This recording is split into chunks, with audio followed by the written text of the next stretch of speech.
আছে আমি যদি হচ্ছে ব্যবসায়ীর পয়েন্ট অফ ভিউ থেকে বাদও দিই, আমি যদি একজন সাধারণ মানুষ হিসেবে চিন্তা করি, আপনারা এনআইআর যেটা দেখেছেন যে একজনের আইডি কার্ড দিয়ে, আমি আমার আইডি কার্ড দিয়ে চেক করলাম 50টা ফোন রেজিস্টার করা। হ্যাঁ, এখন আমি তো একটা ফোন ইউজ করি, তাহলে বাকি যে 49টা ফোন এটা কোথায়?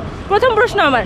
দ্বিতীয় প্রশ্ন, এই ফোনগুলোর মালিকানা যেহেতু আইনত আমি, হ্যাঁ, এখন এই ফোনগুলো ব্যবহার করে ধরেন কেউ কোনো অপরাধ করলো, কোনো অন্যায় করলো, যারা আমার আইডি কার্ড আমার পারমিশন ছাড়া এভাবে ব্যবহার করলো, তারা কি এটা দায়ভার নেবে?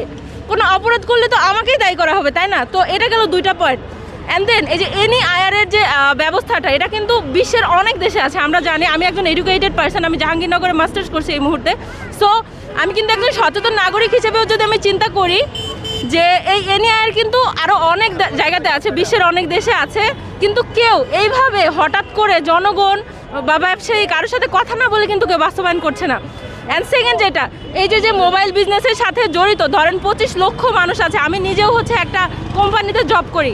সো এই 25 লক্ষ মানুষের যে বেকার হয়ে যাবে, এদের মানে অল্টারনেটিভ কি, এই অল্টারনেটিভ কি কেউ চিন্তা করেছে? এটা কিন্তু কেউ চিন্তা করে নাই। জাস্ট তাদের মনে হয়েছে যে করা দরকার এবং রাতারাতি তারা এটা করে ফেললো।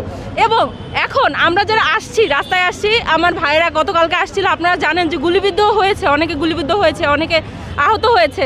তো এই যে আমরা যে দাবি নিয়ে আসলাম, ধরেন আপনারা তো আমাদের সাথে বসতে পারতেন, আপনারা কথা বলতে পারতেন, আপনারা আলোচনা করতে পারতেন, সেখানে সবাই থাকতো। বাট এরকম আতর্কিত হামলা করার কি মানে? আমরা তো সন্ত্রাসী না ভাই, আমরা হলাম এডুকেটেড। এখানে যারা আছে সবাই এডুকেটেড এবং সবাই বিজনেসম্যান এবং সবাই কিন্তু হালাল উপায়ে ট্যাক্স কিন্তু সবাই প্রদান করে, কেউ কিন্তু অবৈধভাবে ব্যবসা করে না।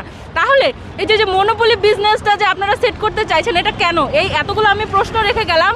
আমার কাছে মনে হয় যে প্রশাসন যারা এই কাজটা করছে তাদের এটার উত্তর দেওয়া দরকার, কারণ এই উত্তর যদি আপনারা দিতে না পারেন, তাহলে এই যে মানুষগুলো যে রাস্তায় নামছে না, এদেরকে আপনারা উঠাইতে পারবেন না। কে যে ব্যবসায়ীগুলো রাস্তায় আসছে, এদের যদি ব্যবসাটা বন্ধ হয়ে যায়, তাদের সাথে তাদের ছেলে মেয়ের এডুকেশন বন্ধ হবে, তাদের ঘরে যে বৃদ্ধ মা বাবা আছে, ভাই বোন আছে বা ওয়াইফ আছে, সবার যে রিজিকের ব্যবস্থা সেটা কিন্তু সব বন্ধ হয়ে যাবে। তাহলে তারা কেন আসবে না বলেন?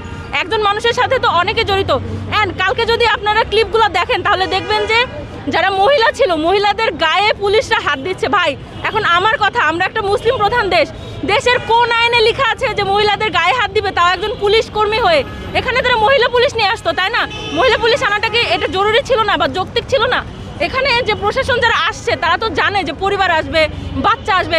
আমরা দেখলাম যে বাচ্চাদেরকে টেনে হিচড়ে ছড়ানো হচ্ছে। এটা কোন ধরনের নিয়ম ভাই? এরকম বর্বরতা কি পৃথিবীর আর কোথাও আপনারা দেখেছেন?